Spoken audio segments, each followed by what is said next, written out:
Hey everyone, Bob Roberts here. I'm an aerospace education officer with Civil Air Patrol, and NASA has successfully completed a major milestone on their OSIRIS-REx program.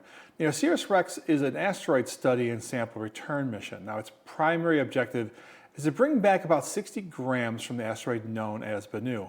Now, Bennu is part of a collection of asteroids called Apollo asteroids. The Apollo asteroids are asteroids that have their orbits intersecting with the Earth's. Now, because of this, they may have been largely responsible for the deposit of materials on Earth during its formation. Two such chemicals that we're extremely interested in looking for on Bennu are amino acids, which are fundamental building blocks to life as we know it, as well as water. Now, scientists used to believe that most of Earth's water came from comets, but just in the last few decades, we now believe that it's largely been the asteroids that deposited water on the Earth. Now, Bennu is what is classified as a Class C asteroid, which means that it has been relatively stable since it's been formed. This is fantastic, since that means, in essence, it means that by collecting samples and exploring Bennu, we get to turn back the pages of time, all the way back to the formation of our solar system. Now, this could give us clues to how the solar system was formed, and since the orbit intersects the Earth's, it specifically could give us a glimpse into our past. Now, there is one other major reason why scientists have chosen Bennu. There is an approximately 1 in 1,800 chance that Bennu could impact the Earth in 2170. It's not a big possibility, and to be clear, Apollo-class asteroids do impact the Earth relatively frequently. In 2013, as an example, there was actually a meteor that entered the atmosphere over Russia. This meteor caused pretty significant damage to about 7,200 buildings. It was brighter than the sun, and the intense heat was generated and felt on the ground. Now, but because it entered the atmosphere at a shallow angle, it largely exploded in the air. Now, the asteroid was about 20 meters. This is why we're so interested in Bennu, because Bennu is much bigger. It's about 500 meters, or about as wide as the Empire State Building is tall. This wouldn't be the planet killer we see in the movies, but it would cause pretty significant localized devastation depending on the speed and angle that it entered the Earth's atmosphere. Therefore, we want to analyze Bennu for both the scientific reasons as well as understanding that we just may have to do something to this asteroid in the future to deflect it if possible, or understand a possible strike point if not possible. Now, this might just be our first true Armageddon-style mission that we have in the far future to protect Earth from an impact from an asteroid or comet. Now, none of us are likely to be around in 2170, but it seems like an interesting mission. Now, OSIRIS-REx gets its name as an acronym. It stands for Origins, Spectral Interpretation, Resource Identification, Security.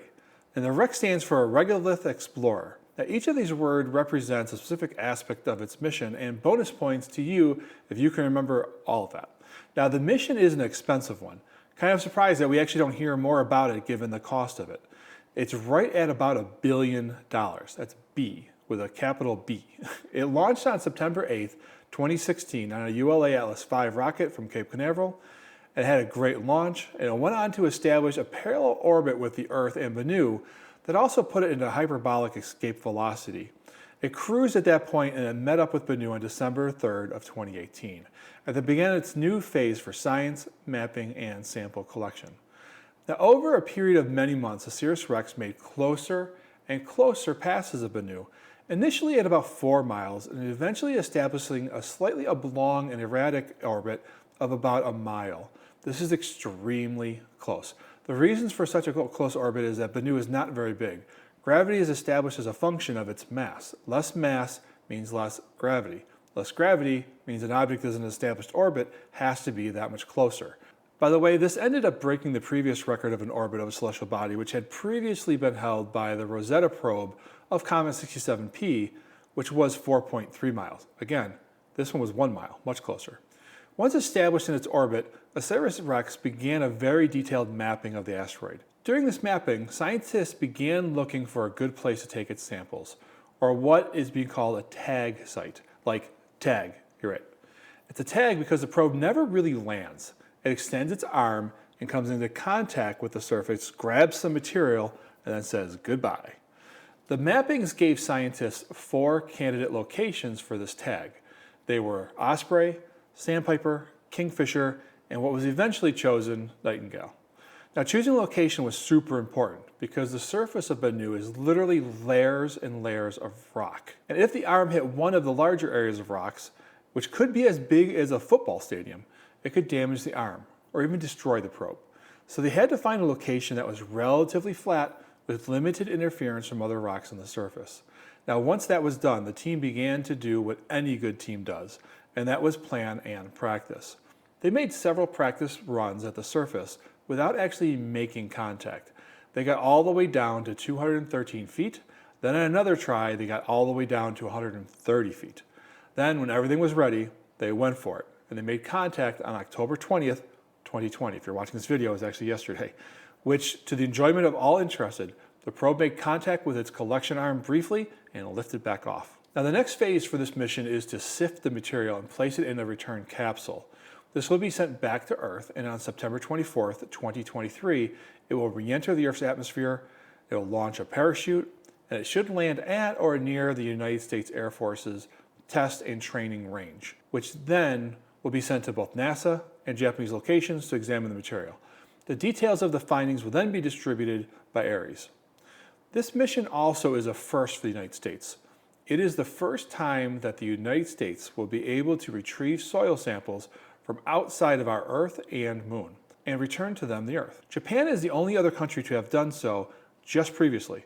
So this is a new capability for the United States, and hopefully the science gained will further our understanding in possibly profound ways, as well as increase our security in case the chances of Bennu impacting the Earth increases. This is also why we are seeing the cooperation with Japan on the analysis of the sample. Now, the Japanese program to sample a comet and the US program to sample Bennu, this asteroid, have occurred at about the same time. And as such, the programs work together. Now, in the agreement to work together, they agreed to share the samples, which, from a scientific standpoint, is critical, since you want other scientists to be able to test your theories as well. So go ahead and set your alarms for September 24th, 2023, and pay attention for the return. And while you're at it, go ahead and hit that subscribe button. And if you've enjoyed this content, even better, hit that like button and leave me a comment about what exciting discoveries you might find from Bennu. If you're from Civil Air Patrol, do me a favor, go ahead and put down what squadron you're with. I always love seeing those. Now, till next time, hope you're all having a great day, and we'll talk to you soon. Bye, everyone. Hey, I hope you've enjoyed that video. If you did, please do me a favor, hit that like button, hit the subscribe button if you want to see more content. Up here on the left-hand side, you're going to see another video from our this playlist. And if you click down here, you're going to see another video on our channel. Hope you guys all have a great day. We'll see you soon. Bye-bye.